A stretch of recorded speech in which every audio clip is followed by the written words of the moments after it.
Hai semua, selamat malam.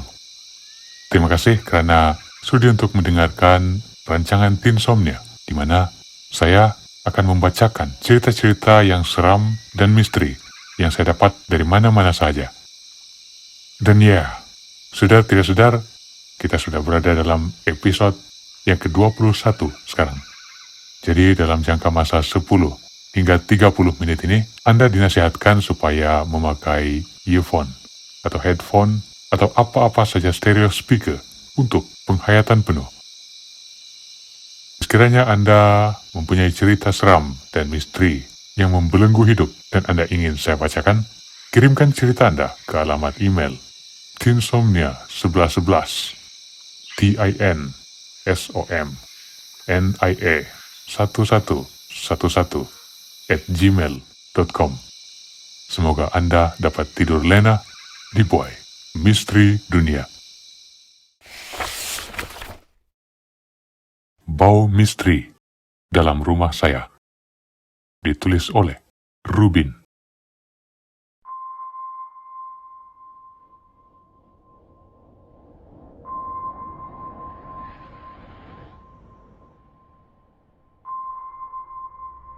Dunia ini penuh dengan misteri yang tak dapat kita selami dengan hati nurani.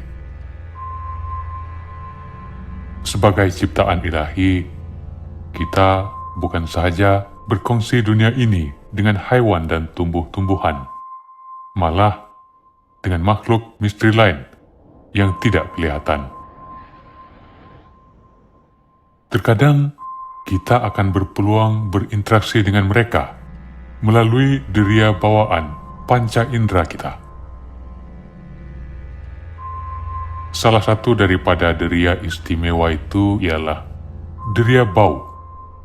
Dan inilah yang akan saya ceritakan di Tinsomnia malam ini.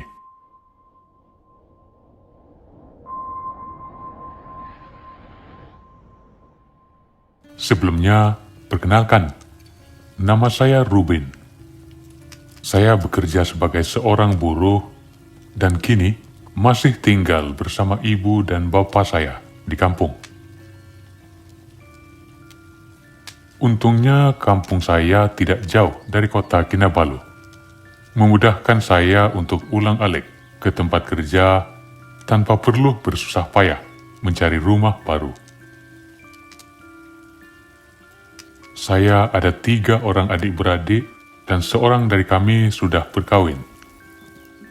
Kini tinggallah saya dan abang serta ibu dan bapak di rumah itu.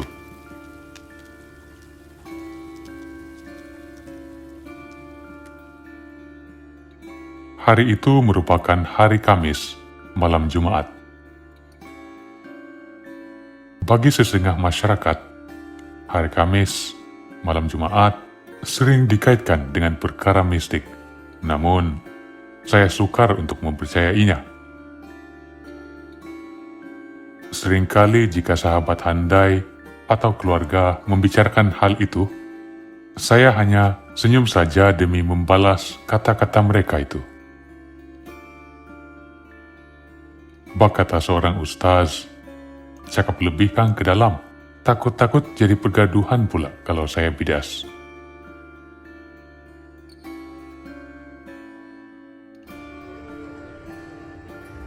Sebelumnya, siang tadi saya menghadiri majelis perkawinan adik saya. Majelis itu berlangsung dari pagi hingga ke petang. Syukurlah, majelis perkawinannya berlangsung dengan cukup meriah. Saya rasa terharu karena kami telah pun menerima orang baru dalam keluarga.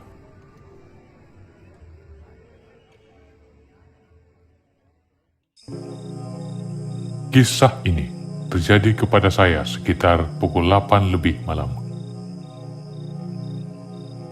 Pada waktu itu, saya rasakan kepala saya sangat sakit.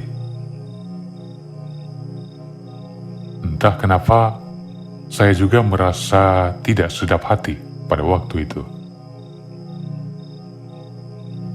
Mungkin saya terlalu penat dengan majelis siang tadi yang turut dihadiri oleh kawan-kawan saya.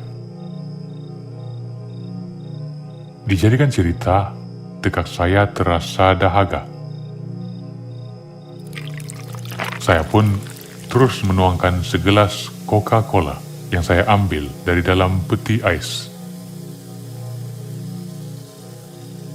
Tak cukup dengan itu, saya tambah lagi segelas air putih ke dalam perut saya.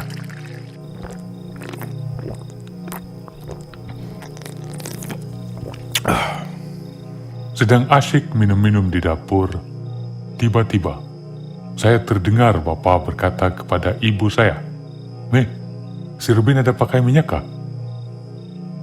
"Minyak apa?" Saya terus menyampuk dari dapur. "Minyak atar," jawab Bapak. Ringkas, saya menjawab tiada terhadap persoalan yang Bapak ajukan sejak tadi.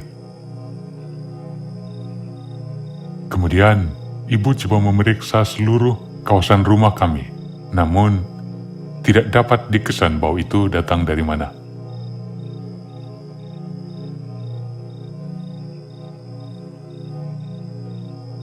Tanpa berlengah, saya terus menghabiskan minuman saya dan kemudian mencuci semua pinggan dan gelas yang ada di sinki itu. Sedang menyabun pinggan, saya terhidu bau yang dikatakan oleh bapak saya tadi.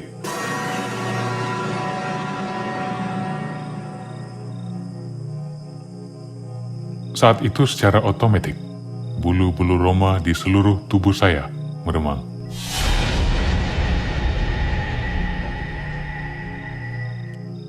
Saya coba lawan perasaan itu, namun tiba-tiba saya dikejutkan dengan suara orang yang berbisik di telinga saya dan berkata, "Saya lagi yang wangi minyak atar tuh. Lama sudah saya di sini nih."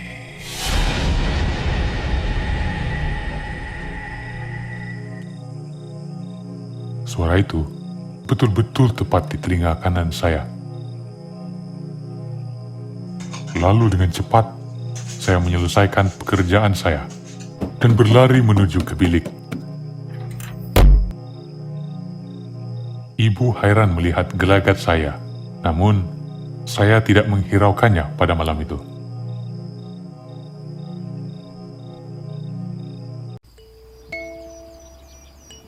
Keesokan harinya, ibu saya bertanya kepada saya, apa yang terjadi semalam?